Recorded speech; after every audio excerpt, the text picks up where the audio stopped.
everybody, welcome to another episode of the DJ Force X podcast. Today, I am joined by a guitarist from I'm going to say one of the UK's most feral, I'm going to say, and kind of forward-thinking metal outfits, if you will. I was trying to play with my words and use a thesaurus, you see, trying to find these different words for everything.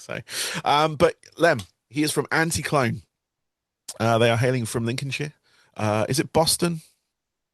So the band originally started in Boston, but sort of now these days we're more closely based in Lincoln because we've all moved sort of Okay, from cool. different parts of the county to here, basically. That's all right. So Lincoln-based, everybody. Um, but yeah, welcome to the show, Lem. Thank you for having me. I know we kind of started with a question, weirdly, but I was just kind of going from, and I was like, like, I was going through Lincolnshire, and I saw Boston come up on one of the things. So, Yeah, um, so it started there, however many years ago it was, and played yeah, a lot of shows in and around Boston in the early days. A lot of the shows at the Axe and Cleaver, which is sadly not in the town anymore, but it was. We always had an amazing night there, always a massive turnout, and they were always properly mad shows. So it's a shame.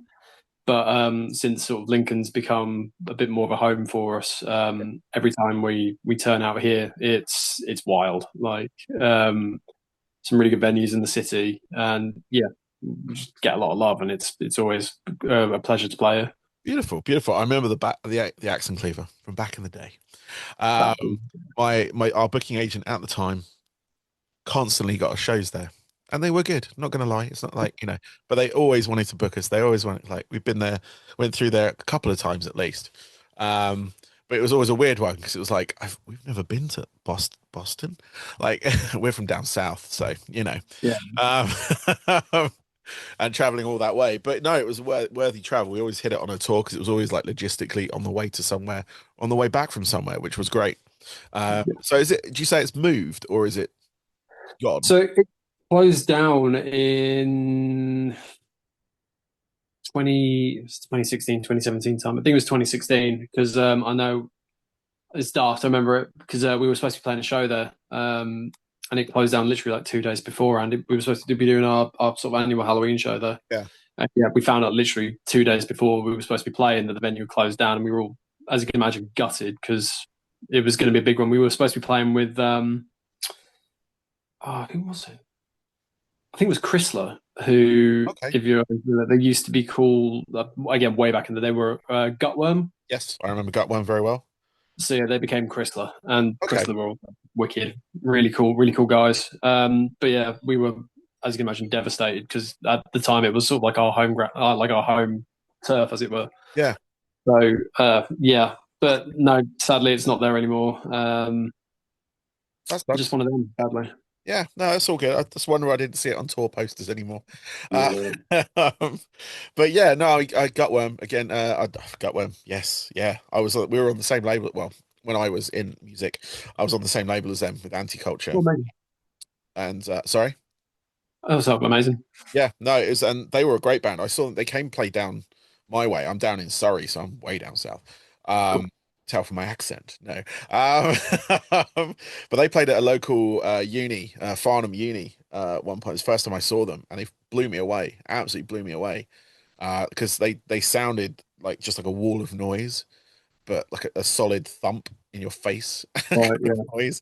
And they managed to translate that onto recordings as well, which was great. But I didn't know they reformed and became a different name and everything. So Yeah. So I think the first time we played with them in that iteration, where I think we were playing Kettering of all places, and yeah, I remember seeing them because they were sort of friends of uh, a guy that we used for PR, who became, more than just a PR guy, became really sort of close to us. A guy called Rob from Stampede PR, because he ended up looking after us for a number of years just off his own back, and came to know them through him and all that. Yeah, it was yeah, cool, man. It was really cool. nice, nice. And yeah, I mean, I'd heard of you guys a little while ago, through a different PR agent actually than the one you mentioned. Um, Emma of Plug-in Baby, I think it was. Oh yes, Um, amazing. it's like 2022, I think it was around Yeah, about. And then you were assigned to a label, and Stephanie, is it Stephanie? yeah, I think was the other one as well. Sent me something a couple of years ago as well. Um, Steph's, we were working with her on the build up to Inhuman on sort of a consultancy basis, and again, she was amazing for us. yeah, yeah, Like a real guiding hand that we again needed at the time because we were sort of not to say drifting, but we were in need of that sort of again that steadying hand at the time, and she absolutely did that for us. And again, we're always grateful. You know what I mean? Like it's one of those throughout the years we've been doing this. There've been so many people who've kind of come out of the woodwork to help us, and it's always seems to be at that moment that you absolutely need it. And yeah. we've always been incredibly lucky in that aspect where someone's just appeared, as it were, or sort of again they've come across us, or someone said, "How about you speak to?" So Steph was another one of them. Like she's brilliant. She's brilliant. I mean, I've had a few of her bands on this podcast Cool. in the past. I think Siamese was a label mate of yours, I think, as well at one point. But they were on as well. And that guy actually, he's really good. The front man for that band, he's got a good he's got a consultancy type thing for music and stuff like Yeah. that. He was pretty good. But yeah, no, definitely people like Stephanie, um, Emma. There's a few. I mean, there's a few I could name tag everyone at this point, but there are some really good people out there at the moment that are pushing bands like yourselves in the right directions, because there is a point where you do kind of not to use the word stagnate, but you do kind of stutter and stop, or you don't know quite where to go. Like you've released this music and you're kind of like, isn't something else supposed to happen? Yeah. you know, Yeah. um, Yeah. and we all know that doesn't happen. But there are people to help you guide that little bit of null and void that some bands will fall into. Yeah. Um, and they are just a couple of people off, from what I've sort of, seen of their work that will help you out. I think there's another one called Lulu, as well.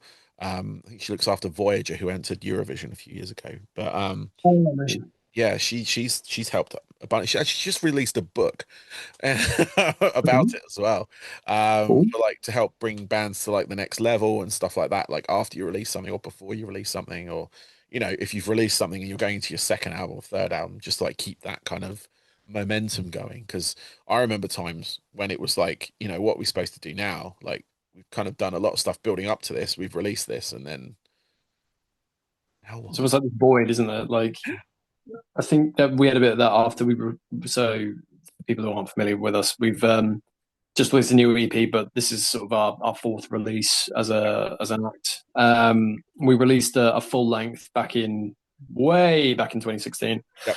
and it definitely had that as you said, like that feeling where afterwards there was almost like oh, okay, what now? We've put all this effort into releasing this. You put your heart and soul into an Yeah. album, don't you? Yep. And it's like, oh, it's out there, it's amazing. People have heard we've released it. Oh, what next? Yeah. Yeah, that was definitely it's a learning curve, isn't it? It Like is. It is. And you release that off your own back, right?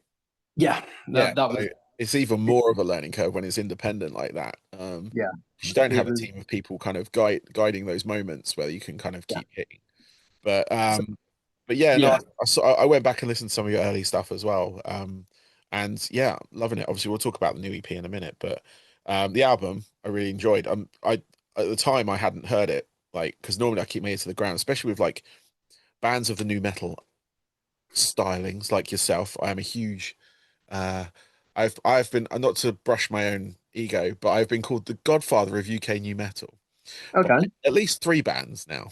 So it's not something I chose, but I'm going to run with it because I like it. Because Mhm. back in the day, I was a turntablist in a metal band, so Oh, cool. I have that like pedigree, if you will, of being Yeah. that element that turned metal into new metal, I'd say. Um, Like, um, but yeah, I hadn't heard it because I was actually living in the States when you guys released that, and so I was a cool. bit switched off to what was going on over here.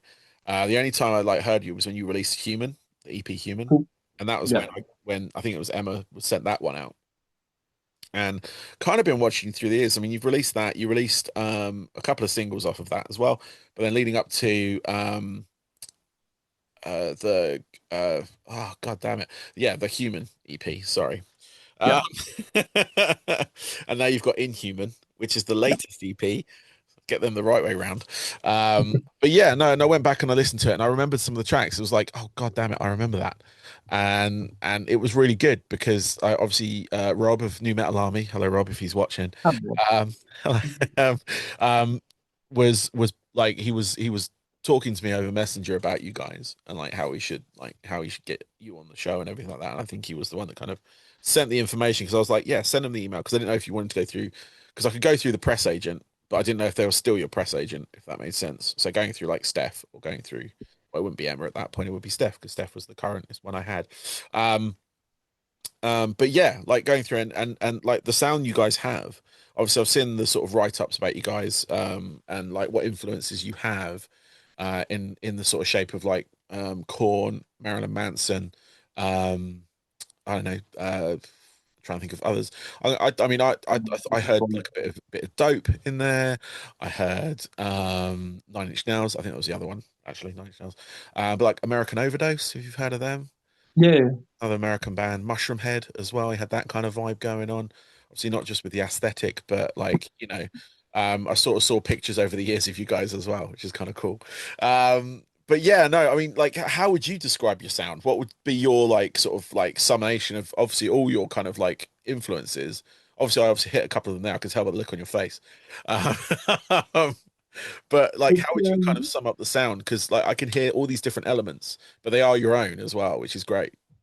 yeah. I mean, it varies for all of us because obviously we've all got quite a plethora of our own personal influences. I mean, Yeah. Pete Singer, his two biggest influences vocally are, and you hit the nail on the head there, which is Marilyn Manson and Jonathan Davis. Those well, the two artists that he would say are probably the most, or have had most impact on him. I mean, personally, my music taste is wide ranging. To be fair, all of ours is, but I mean, like I take inspiration in terms of guitar from people like John Five, Yeah. and then, growing up, I was a massive indie kid. So Russell Lissack of Block Party was another one who was a huge influence, just because of his as a guitarist, his technicality is second to none. But also, he manages to do it with such like carries melody to it. I suppose you can Yeah. write a song where, like, he'll have one riff and like he'll play one riff throughout the entire song, but it never gets boring because the music around it evolves. Yeah. Um, which I think is quite a difficult thing to do because it's so easy to write. You know, the only way I can really describe it is like a masturbatory guitar part, which you think, oh, people think this sounds cool, but it doesn't lend anything to the song. And Yes. that's always been a big way of my way of thinking when it comes to, writing guitar parts, just because, yeah, in my head, if I'm listening to a song and I'm going like, yeah, this guitar bit's going on a bit too long, it loses me. So I don't want the listener to what we're writing to think the same thing, if you get Yeah. me. Yeah. But everyone's feeling about, if you like to do that as a guitarist, that's fine, that's cool, that's you. But that's not me. And probably the one for myself who's been the biggest influence to me, just as an all-round musician, and you're probably going to go, is Charlie Simpson from Fight Star slash Busted slash Yeah. Okay. President. yeah, So, yeah. supposedly. Um, Supposedly, allegedly, allegedly, yes. With a very big wink. Both yeah, eyes, in fact. Um, yeah. but yeah, no, But that does actually surprise me in that respect. But I can kind of like I can respect that, like in that because he has written some bangers. bangers. And So as it's a very difficult for me to go, oh, it's just Charlie Simpson. But I don't do that. I never yuck someone's yum. But yeah, no, that's actually quite surprising considering the music that you make as well. Yeah, I mean, Um, this is the thing. Like, in terms of new metal as a genre is for me. Like, if I'm ever just fancy like sticking something out, I will just bang on a Mudvayne album. I will, because again, love Mudvayne. I mean, the fact that they've not come to the UK since reforming breaks my heart. Still, like, I would move heaven and earth to go see Mudvayne live because it's fucking Mudvayne, man. Sorry for swearing. I don't know if I'm allowed no, to. it's fine. It's fine. No rules Uh, here. but yeah, I mean, Mudvayne are, no one sounds like Mudvayne. You know what I mean? Like, it's they are very much their own thing. They were another band we used to get compared to a lot, so that was obviously quite a huge thing for us to be like, damn, like if someone says we sound like Mudvayne, that's cool. Yeah. Um, but yeah, Static X is another one. I love Static X. I've been a big fan of the newest releases as well. Yeah, those are really good. So Yeah. Project Regeneration Part One. I thought that was wicked. Yeah. Real like nostalgia, but also making it sound newish, I guess is the best way, because they're incorporating, because Edsel Dope's in the band now, so Yeah. his vocal style, while not obviously being identical to Wayne Static, because again Wayne very much his own vocalist. Yeah. Yeah, it was just it's cool. So I mean, like it's one of those that whereas I had those three guitarists, I would say I've had a huge impact on me. Like new metal as a genre as a whole. Again, bands like Limp Bizkit, I adore Limp Bizkit. Like Wes Borland's a genius. Like it's Yeah. Certainly is. yeah, it's one of them where that combined with my own personal influences kind of when I'm writing, it's always an interesting one. Nice. But that kind of how we come to that, and then I could go into the other boys, uh, inspirations in depth as well. But we'd probably be here for sort of 4.5 hours. Yeah, no, that's right. That's fine. If they wanted to talk, they'd be on this show too. That's what I always say. But no, I can definitely hear the Static X in there as well, which is actually another band I did have written down in front of me. I was fortunate to have the bassist on the show just before they released Project Regeneration, Amazing. which was great to talk to him about it because obviously it was that point of like people were kind of like, but the guys, how is this going to play out? Because you're taking obviously, a man's legacy. Yeah. Obviously, it's the band's legacy as well. It wasn't just Wayne's, but it was obviously, how do you recreate that? How do you? And they found the right person, weirdly, and they just decked him up in this really wicked mask. And like all the original videos with like Wayne Static's face on these like screens on his face, and they were like, oh, it was creepy, but it was like, but when I heard the album, I was like, actually, yeah, this works. Original recordings, new recordings of, um, all that, and then obviously they've managed to make it work live. Obviously, Dope got on tour with them, and that was the thing at the time. Like, is it Ezekiel? Is it not? It's a bit like the Charlie Simpson thing. In the end, I was just like, yeah, that is definitely him. Um, just like the president thing as well. I know it's crazy how these things work. But yeah, no, the whole new metal genre. I mean, I love it with a passion. That was my like forwardable years when it comes to music. That early sort of mid 90s, when we had like the Korn, Deftones, Incubus, all those sort of bands coming out of like the Faith No Mores, the Rage Against the Machine sort of era. That funky element came in. Um, and then actually getting to be part of active participant in that UK part of it as well, which was great. And it was just like all the bands are out on that point. I love them all. It's like new metal was it is my thing. I still wear like baggy jeans. I still got the wallet chains hanging up there, in fact. So it's all very much, even the look of it, and a lot of that stuff's coming back round. Like my kid turned up the other day with baggy jeans on. I was like, where'd you get those? Because normally, like, they got me fucking Primark. Yeah, Okay. well, H&M. Honestly, man, I went to H&M on Sunday, and I'm looking at the like baggy cargos and the Yeah. like boxy cut t-shirts. I'm like, what fucking year is it? Like, No, this or is the it. disgusting. Mate, I went into River Island and they had like the double layered t-shirts, like with and I'm like, that is something I never thought I'd see fucking come back because So weird. You have to go to like specialist independent shops to get that yeah, stuff. Um, like and yeah, blew pay my the head. price for it as well. Don't get me wrong, we paid like Yeah, 40, 50 quid for those jeans. yeah, Like if that. absolutely. And then go in Primark and they're a tenner, and you're like, well, the Ah, quality isn't there because no, you know my blue yeah. bolts are still upstairs somewhere, um, and I've still got relics from that era. I call them relics because they are falling apart, but I just can't get rid of them. Um, that front, but yeah, you guys. Back to you guys on that front. But Inhuman came out in April, Yes. um, and yeah, you guys um, got that out on Prime Collective as well. Yeah. Um, So, how's that been for you? Because obviously, I know we started chatting, I think around then, or just after then, originally. Most likely, yeah. Yeah, but Um, like, how's that release been for you? Because obviously, I've seen you've been playing a couple of shows, supporting some bands. I think you got a show with Jenna Torture. You just had one with Jenna Torture. yeah, so we played with them last week. It was a really good show. Again, cool one to have because obviously they're sort of again a legacy industrial metal band. So again, with blending more into what we're sounding like now, it was cool, you know. But no, the release has been great. It was one of those that after Human, we wanted to do something again. As a band, we never want to be stagnant. I think you said it best yourself. But we always want to kind of push the envelope and be um, exploratory, I guess, in what we do. So in Human was that where like I delved a lot more from. I say we wanted to like explore more electronics, say on the EP, Yep. and we definitely did that. I think tracks like 666, tracks like Pray for Me, with the electronic element that we sort of explored down that as well. We really find as a release as a whole, like Human was a great basis for us because again, it was our first release in 6 years, Yeah. which was hampered by COVID, but COVID buggered up everything for everyone really.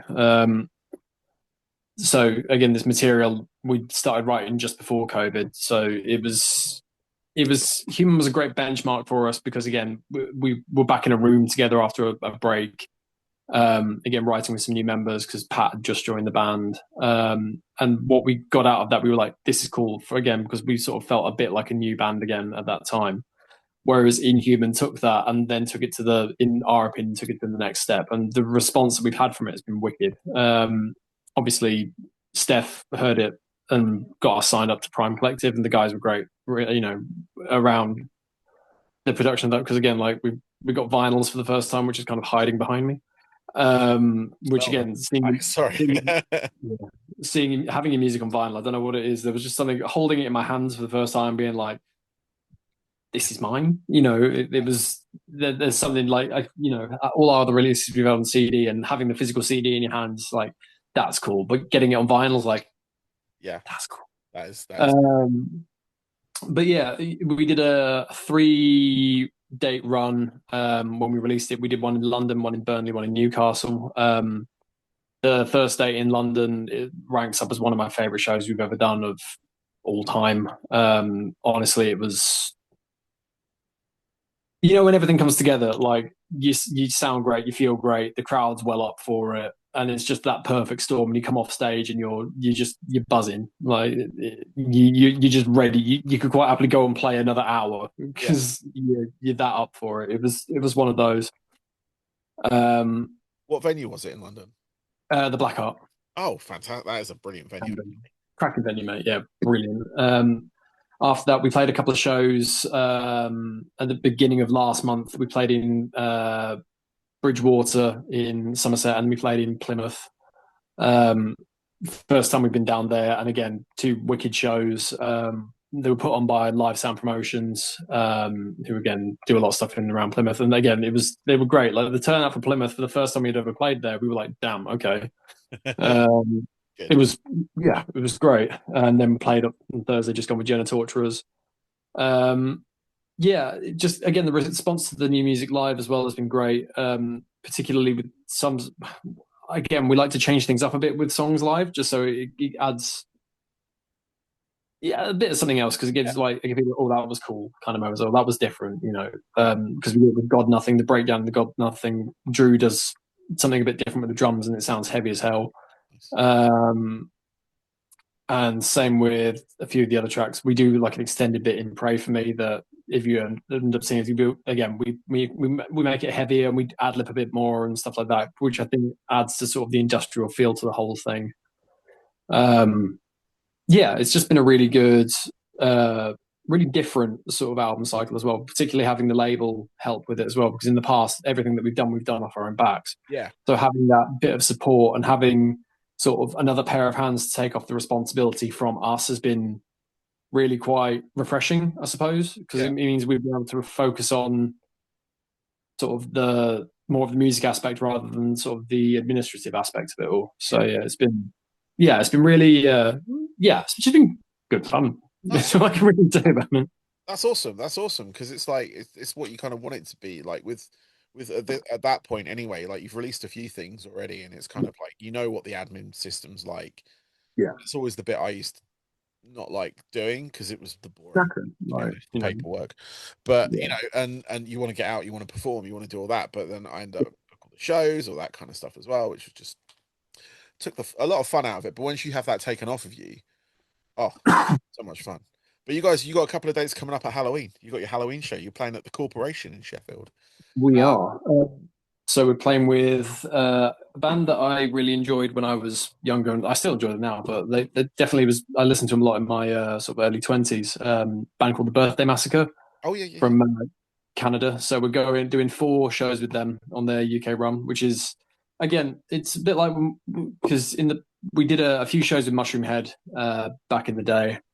We did Dope's first UK show in God knows how long at the end of 2016, and then getting to play with bands that you actually like enjoy and have listened to a lot. It's just cool, isn't it? Like there's only the only other way we can you can sort of spin it. It's really cool to be like, damn, okay. Yeah. Like I'm getting to be with these guys. So we're doing 4 shows with them. So we're playing Corporation, as you said, on Halloween. We're playing Rebellion in Manchester, which is sold out. So that one's sold out. I saw the red mark on Yeah. that. Then we're playing Rescue Rooms in Nottingham, Cool. which is cool for me because been to so many gigs at the Rescue Rooms. So to finally be able to play there is sick. And then we're playing the NAC in Wolverhampton. Nice. And we're currently working on a few other bits that hopefully will come together before the end of the year. If it doesn't, then it doesn't. But we're trying. There's a couple of irons in the fire still that I can't quite talk about just yet. Yeah, no, that's fine. I kind of figured that I was going to ask if there are any plans beyond that, but obviously, you can only announce what you can announce. Yeah, I'm not looking nothing's for concrete yet. exclusives. But when it comes to like recordings, obviously you've just released the Inhuman EP. Is there a plan for an album, or are you going to continue with the sort of like the strategy that you have at the moment, a couple of singles, EP, Yeah, that kind of run, or are you looking to do a full length at all? we will do another full length. Like we are pretty committed to that, but we don't know whether it's going to be yet. Okay. We want to explore a few other aspects of our sound, potentially looking at doing some more electronic stuff, leaning more into the industrial side, but Nice. also just seeing where it kind of goes because it's one of them when you're pigeonholed as industrial or as new metal, like it's such a broad ranging genre It that is. there's so much you can do with it Yeah. and still be within the bounds of the genre. Yeah. So we are, yeah, we're exploring a lot of different avenues at the moment. Considering what to do next. We've got a bunch of new material written. Good. I will divulge that much. But we've been speaking to a few different people at the moment, and we're just trying to work out what the best avenue is for us, basically. But we know where we want to go, and the bones are there for a lot of tracks. But it's just a case of fleshing them out and getting them to the point where we're happy. Our last couple of releases, we worked with a producer, Dave Radad Jones, who's been incredible. And has really helped us push the envelope in terms of what human and inhuman sounds like. Yeah. But also we potentially could work with him again, or we could end up working with someone else again. Nothing against him at all, because the guy is a legend, and honestly, to have done what we've done on these last 2 releases, we could not have done it without him. You know what I mean? So yeah, we're exploring that going forward. Again, we want to do another album, but it's just we feel like most likely another EP will come first. Yeah. But that could change. We could write another few tracks in this particular creative vein that we're in, and then go, you know what, actually, fuck it, we'll do that. But we've been working on another 11 or 12 at the moment. So, I mean, we've not been resting on our laurels, if you know what I mean. But I'd like to say we'll have new music out next year, but it's all, Yeah, it's you when never quite know. when it It's hits all a right. process. You've got to get that But time to do it as well. So it's just kind of like, I wasn't trying to push it, obviously, because I always like to ask about like bands and albums and stuff like that, because it's like I'm an album person. I like EPs, yeah, don't get me wrong. Singles, I can take them or leave them. But yeah, it's like I like the storytelling aspect. I like sort of spanning of 10, 12, however many tracks you want to do it over. yeah, But yeah, no, I was just curious because obviously you opened with that album in 2016, and yeah. demos probably preceded that. But Obviously with the EP like 2024 or 2022, sorry, then a couple of singles, remix singles as well, Yeah. I should say. And then obviously releasing the EP this year. I just didn't know what was, kind of on the horizon on that front because Yeah. it's It, interesting to know. So the big thing with the EPs was after 2016, we did go through a bit of a lineup change because my brother was in the band as well. He was sort of the main songwriter at the time. My brother Connor, he left the band, and obviously you see sort of with bands where they do have like the main songwriter kind of depart. Yeah, there's normally that period of change where it was kind of trying to work out what we wanted to do, what we wanted yeah, to sound like, and it can be a difficult transition. I, personally found it a bit of a struggle to be sort of them suddenly like, oh crap, like the onus is on me, and I'd never really sort of had to was trying to think in a sense of trying to write like him instead of trying to write like me. yeah, And it took me a while to be like, well, no, I don't have to write like that because I can sort of do my own thing. And having that moment where I was like, oh no, I can do this. I can do anti-clone, but slightly different yeah, was really quite an eye-opening moment. And it was, I think, really quite beneficial to how we've ended up sounding because we had that aspect where we were like, okay, cool, we're open to experimenting, we're opening to do something different. We don't have to be sort of pigeonholed to 8 string guitars and lower tunings. We can sort of mess around and we can explore and we can do mess around with two things. I mean, the stuff that Connor wrote was great. He's my brother. I love him. It's one of those like I'm always going to be biased in that aspect. yeah, But yeah, so going from that to where we are now, it was. I think yeah, the EPs was that thing of like okay, we can almost not quite work out what we want to sound like, but we can play about with it in before overly committing to a certain thing. yeah. Hence what I was saying with the new like another EP, maybe we'll do a bit more electronic, maybe we'll do something else. We don't know. Nice. But that's the fun bit, isn't it? Where you don't quite you've got that creative freedom. I'm just going to turn my light on quick. I just realized Yeah, how dark it's got in here. all right. I'm just We can talk. shrouded in mystery. It's fine. There we go. You can see me again now. There you go. But yeah, no, I mean, obviously, the electronic element is something that I really love as well in the new EP. I know you touched on it a few times now, but that was something that's another sort of passion point of mine, along with obviously new metal. But I'm a big sort of electronic crossover metal fan in that respect, not just like the industrial genre, but when bands get remixes done, like my big thing is like drum and bass and metal. Like that's what I love because I love DJing that sort of stuff. Like if I find remixes of various bands in a drum and bass style, then they're more than likely make it into my sets. But there are a few artists out there now that are kind of more pushing that side of it, which is great. Yeah, But I've always loved electronic elements in music. It's always been my like, I don't know. I love drum machines. I love synths. I love all that kind of stuff. I love right, like I used to throw the random sample scratch up stuff and all that kind of stuff. So kind of falls into that wheelhouse. Like I used to have a sampler and all that kind of stuff. that's cool. I trigger nonsense, but it was it was all in the name of fun and artistry. But yeah, no, and hearing that, I can hear like little break beats and stuff in your music. I can hear like Yeah, synth at moments and stuff like that, which was the kind of difference. There was a difference between the two in that respect. Two yeah, EPs. That is. Um, but yeah, I've got a couple of questions left for you, Lam. amazing. That's all right, and I'll let you get on with the rest of your evening. But what I want to find out from you, we've kind of already touched on a lot of this, but maybe you'll pick something different. Who knows? What I want to find out is your three most pivotal records of from your sort of life. So I'm not talking about your most favorite. I'm Mm, not talking top three albums of all time. I'm talking about you heard this track and it made you want to pick up a guitar or made you want to be in a band or go or that's how you discovered rock metal whatever well you know that's going really along good. those sort of lines, those pivotal moments where you kind of like you know Yeah, yeah, yeah. those I'm changes. I'm gonna have to rein myself in because I could waffle about this for like half an hour. So it's Right.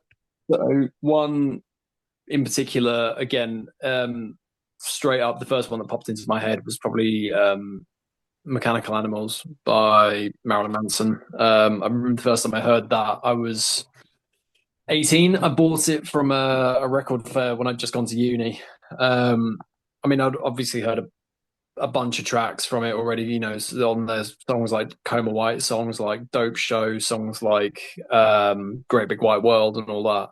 You know, I'd heard those before, but I remember the first time listening to that album in full, and I was just sat there with my mouth open, just like I didn't realize like rock music could sound like this. And it's he himself may be a controversial figure, but just that album is it's just track to track. Like there's not a bad song on the record. Yeah. It's just an experience, and it's what you touched on earlier. And it is a masterclass in storytelling. Yeah. It's very similar to David Bowie's, you know, Ziggy Stardust and the Spiders from Mars in terms thematically with the alien that comes to Earth and then he's in a band and all this. Like, Yeah. if you kind of compare the side by side, it's like okay, but Yeah. you know, some of the Same song drugs. That's all he did. yeah, yeah, exactly. Yeah, just you know, Apparently they didn't work, but they did. They did work. The yeah, drugs did work. yeah. The drugs did work. They Yeah. really worked. They really worked. The drugs Really definitely liked him. The drugs really yeah. liked him. Tell me one. But yeah, no, that album is it like as yeah, he is a bit of a controversial figure at the moment, and like it's a shame obviously that's gone through because that album It's unbelievable. it is a masterclass. Like Yeah. it is his best album out of Yeah. I've listened to them all, and that one is the only one with which is unskippable. Yeah, there's not a bad track on it. I think Pale Emperor for me as well is another one where I know it's one of the newer albums, but again, cover to cover, it's just golden. But yeah, so Mechanical Animals is definitely number one. That instantly like pops to my head. The second one, again, as the because again they instantly sprung into my head, so I'm like, well, obviously it's got to be those ones because they're instantly that came up here. Going back to Block Party again, was their album Intimacy. For context on that one, they released that in 2008. Yeah. And they did something that they got panned for at the time, but has now become the norm. They were one of the first bands to release their album digitally before they released it physically. Yeah. So Intimacy they released on iTunes 2 months before they released it physically. Yeah. And I remember reading the reviews of it, and like people, and there was no real lead up to it. They just did it. Like there was like, oh, by the way, it's on iTunes now, and everyone kind of went, what? And Just become yeah, normal. I remember. Yeah, I know. But they were one of the first ones who did it, and I remember reading in the review in NME at the time, and then being like, "Oh, this will never catch on. I can't believe they've done this. They've deprived their fans by making it an online only thing." And this reviewer, I couldn't tell you who they were for the love nor money, but they were just going in about the fact they released it digitally, but hadn't mentioned anything about the album itself in the review. And I was like, "Oh, okay." It's because So they skipped all the press before it. yeah, I mean, but It they, made the as a band, press null and void. So they were like, yeah, what are we supposed literally, to like, do? make your own mind up, bang. Because they released it a year after Weekend in the City, which, in my opinion, is one of the best albums of all time. Again, just in terms of a genre. Yeah. But Intimacy was one for me because, again, Block Party were really known as a guitar band. Yeah. They really lent into the electronic aspect on this album. And again, it was the first album that I ever really listened to which had a guitar band do that kind of thing. So a lot of bands around that time in that kind of genre were doing it. Editors did it on their third album, sorry. And a few of the other indie bands started to delve into that kind of thing. But there's tracks on there like Better Than Heaven, which starts with this really slow, like electronic beat, which builds into this crescendo of just is like this wall of sound with mental guitars, and the emotions to it are, yeah, it was one of those, you know, you get those perfect storm records where you're at a moment in your life, like I was 15 years old, a little bit angsty and all that kind of thing. And there's a lot of on the topic of love and stuff like that. And when you're 15 years old, you think you know what love is, and you're like, oh my god, this song it speaks to me so much. Life will never be the same again. Oh, the pain. Oh, but yeah, that one was what really sparked my interest, I guess, in putting like electronic elements into guitar music. Because again, for me as a 15-year-old, like obviously I'd heard new metal bands doing it, but I'd never heard a band do it in the way that they'd done it. Yeah. And it was just, yeah, it got my attention like nothing else, probably because they were one of my favorite bands as well. But it was, yeah, Um, Cool. yeah, as I said, I could waffle on about them for I ages. know, great. I mean, I love the fact you're an indie kid as well, because I was like before my new metal stint, I was very much in that mid '90s indie Yeah, sort of side of things. Like that was sort of forming my my musical taste, which is like Blur, Oasis, Cast, the yeah. classics, if you will, in that genre. I Um, used to love Blur. I thought Blur were great. You know what I mean? yeah, It's they're a lot of fun. again that punky kind of, not quite punky, but that sort of laddie kind of thing Yeah, where it's also poppy. Again, it's cheeky not chappy. many bands have done it. You know, bands like I think Soft Play have kind of captured that in Kid Capici. They've kind of got a bit of that Blur. Don Broco. I mean, Yeah, Broco are just. I love Don Broco. yes, they are Oh my fantastic. god, boy, I love Don Broco. Again, they're kind of bringing new metal back at the moment as well. They You are, know, they are. Their latest song is yeah, Hype Man it's, is it's a banger, that is an man. absolute banger. I got a lot of time for that band. I interviewed Yeah. them during COVID, in fact. Oh, amazing. And it was so much fun. Like it was one of those hot sweltering days where everything was Yeah, humid. yeah, So at one point he had to go get his Mac charger because his system was about to break. He stood up, he was in his pants, obviously. And, and I was like, I mean, that was the sort of thing of COVID, wasn't it? Because you're all kind of yeah, like nice on top, but then below it could be anything. yeah, And yeah, he was in that. But no, a lot of times seen them live multiple times as well. Fantastic, like just so much energy.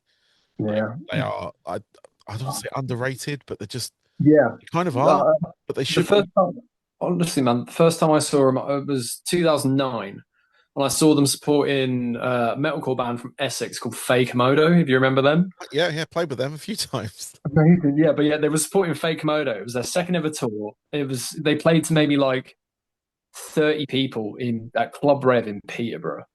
Bloody hell. And I remember watching them, and I remember like at first I wasn't like massively into it, but I got the Thug Workout EP. My brother and I bought it because I would have been what 16, Yeah, and I remember listening to it at home with him and being like, "Fuck, these guys are fucking brilliant." And you know, like from seeing them in Club Rev playing to fucking 40 people, yeah, Pete and I are going to see him in at Nottingham Arena. yeah, It sold out, and you just like yeah, it's so cool when you've seen a band just go from like there to that. But it's one of them where you look at them as a band and go like, "Fuck it, like I can do that." You know what I mean? Like I've seen them at all levels. I've seen them again play the sweaty venues. I've seen them play the massive venues. And it's like I can do that. Like that for yeah, me. Like they're again one of those bands that make me want to still be in a band because I'm like, you guys have done it the fucking hard way, and yeah. I Another band it's for me that's done that is Skin Dread. We oh played mate, like back in the day. We played with them at like the Underworld in London in front of yeah, 20 people. We played at yeah, some random pub in Birmingham with them as well in front yeah, of again 10 people. But they always bought it. Everyone was done. You know, they've always been like there. But like we're yeah, talking now 20 years, 20 plus years on. I saw them at right. Wembley Arena, and I was like, it just like goosebumps. I'm like, you know, just to be a part of that journey for one, Yeah, yeah, knowing from where they come, and like seeing them at venues, like you say, along the way, you've seen these like just yeah, build up, but they've done it the hard way. Like they yeah, did have the hype at one moment because they were signed to a big label, they had yeah, American backing, then something went wrong with the management or something. I don't know exact details, but and then they had to start again almost, and they have, and they've kind of they're sort of nailing the UK at the moment. Uh, yeah, so it's just sort of getting them overseas. Obviously, European festivals they're nailing it if you see the videos. yeah. But getting them back to the US is the big thing. Is like I saw them over in the US when I lived there as well. They came over and played the town that we were living in. Um, Yeah. but yeah, no, Skindra, same like Don Broco, like doing that like Yeah, slow build. If you will, they're doing it like I don't know what's happened, but they're doing it the hard way. But yeah, it's working for them now. I mean, the music they're making now is still still, as it's great. as It's fantastic. wicked. I mean, Um, we went out with them what for 3 weeks, like in 2014. We yeah, went to Europe with them, and again, like just wicked guys, man. You know, like you said yourself, that they are so hardworking, they're so committed, and you can see that they just love what they do. yeah, Being around them for 3 weeks as quite a young band still. I mean, we'd only been a thing for a couple of years at that point, and just seeing how they did things and just learning almost the professional side of things, if you know what I mean. Like learning, we learned so much from that tour that we've still kept with us now. Again, even things, tiny things like changeovers. Like you don't have time to be standing there coiling a cable on stage. You need to just fucking get it off and go. You can pack it down at the side of the stage, that's fine. But the band who are on after you are on after you. Get off and let them play, kind of thing. yeah. And we've kept that with us forever. You know what I mean? It's we learned so much, and we it's as a bunch of guys, we'll all forever be incredibly grateful to them because yeah. Cool. What about your final record? Oh God, tangent. That's all right. That's all right. Oh,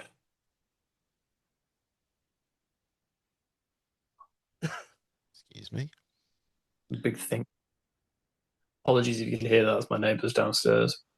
Um, the probably have to be probably have to be a Fight Star album in all honesty Okay. because Fight Star.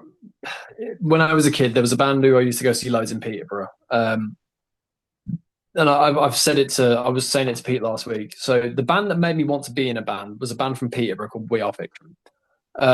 Just because they brought it so many like whenever they played like it was their last show ever. Like they played like it was the last thing they were going to do on this fucking planet. It was amazing, and they were the ones who made me go, I want to do that. Nice. But the Fight Star are the band that made me want to be a musician. If you Okay. get me. Yep.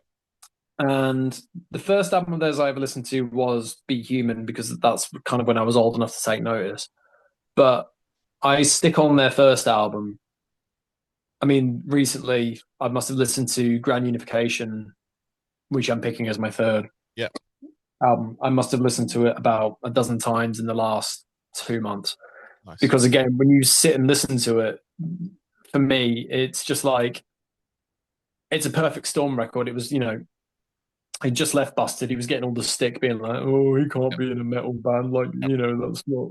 And they came out with that, and you're Yeah. just like, it was a proper fuck you, and it's such a beautifully written piece of music. Like it's so in depth, and the fact that they wrote it in such a short space of time. Yeah. Like as far as I'm aware, he started practicing with them a couple months before he left Busted, and then they released Grand Unification in 2006. I want to say it was my mum's birthday, 2006. Don't ask me why I remember that. But and our first album, our first EP, we worked with Matt Hyde, who was part of the team that recorded Grand Unification with them. So again, for me personally, to work with a guy who worked with Firestar, one of my favorite albums, was like, what the fuck?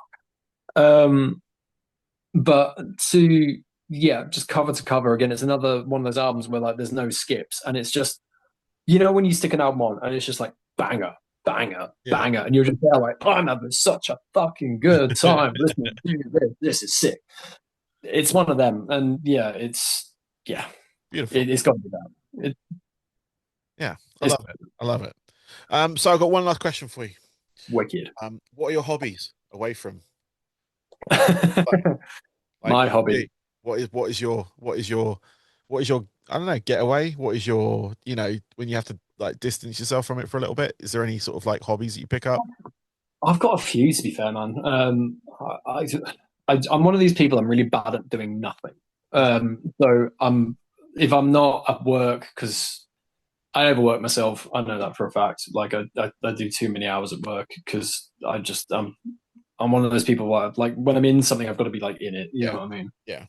And with the band, I've so I love cooking. Like I love cooking. So that's like my thing. When I come home from work, my missus will sort of come down. We'll have a chat, and then I'll just get on with dinner. And it's like my little zen moment where I'm just there. I'm getting my mise en place sorted, and I'm just there, just cooking away. And you just have that moment where you just all that matters in that moment is that, Yes. and then just it's that fruits of your labors kind of thing. Yeah. Yeah. It's the same with when you're recording an album. It's just that moment of gratification, like you go, I made that, and I've put everything into that. Yeah. That's yeah. And growing up, my mum, phenomenal cook. My dad was a really good cook. My brother, Jesus Christ, he's unreal. Like he blows my mind with some of the stuff he comes up with. So again, very food orientated family. So cooking is a massive one. I'm a big football fan, which isn't always the biggest getaway because generally it's more stress than anything else by the time you finish fucking watching it. Yeah, it depends who you support, but yeah. Who do you- Who do I support? Yeah. Liverpool. So Well, we're living the good life at the moment. yeah. I've been See, I'm a through it. Spurs supporter. I've been through it. So I'm like, sorry, who are you? Spurs. Spurs. Oh, well, yeah. That I mean, you won a trophy.